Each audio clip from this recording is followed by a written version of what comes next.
फर्शी शलवार नवाबों और अशराफिया का लिबास रहा है। आइए देखते हैं इसकी तारीख क्या है और ये किस तरह तैयार की जाती थी।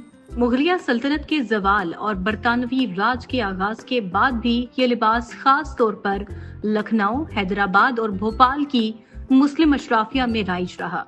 ये शलवार अक्सर रेशमी, ब्रोकेड और मलमल के कपड़े से तैयार की जाती थी और इस पर खूबसूरत जरी और निगार का काम किया जाता था। इस शलवार का जेरी हिस्सा चौड़ा, तहदार और कई हिस्सों पर मुश्तमिल होता था।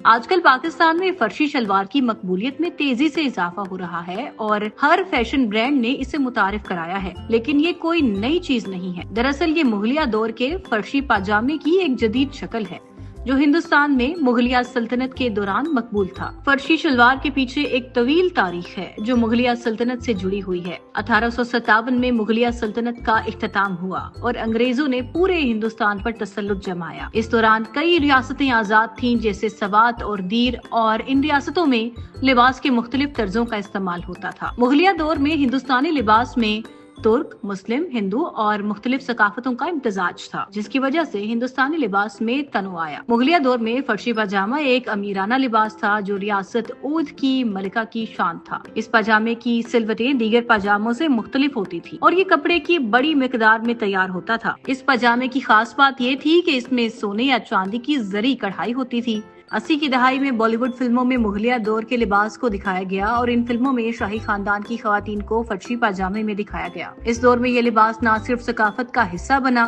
बल्कि शादी ब्याह की तकरीबात में भी खवातीन के लिबास का अहम जुज़ू बन गया। आजकल यही फर्शी पाजामा जदीद दौर में फर्शी शलवार के तौर पर मकबूल हो चुका है। इसमें वक्त के साथ थोड़ी तब्दीलियां आई हैं और अब इसे गरारा भी कहा जाता है। पाकिस्तान और इंडिया में ये शलवार शादी ब्याह की तकरीबात में खवातीन के लिए अहम लिबास बन चुकी है। ये शलवार फर्शी यानी फर्श से मुंसलिक है क्योंकि इसकी लंबाई इतनी ज्यादा होती है कि जब इसे पहना जाता है तो ये फर्श तक पहुंचती है। आजकल सोशल मीडिया पर इसकी वीडियोज और तस्वीर शेयर हो रही हैं और इसका रुझान तेजी से बढ़ रहा है।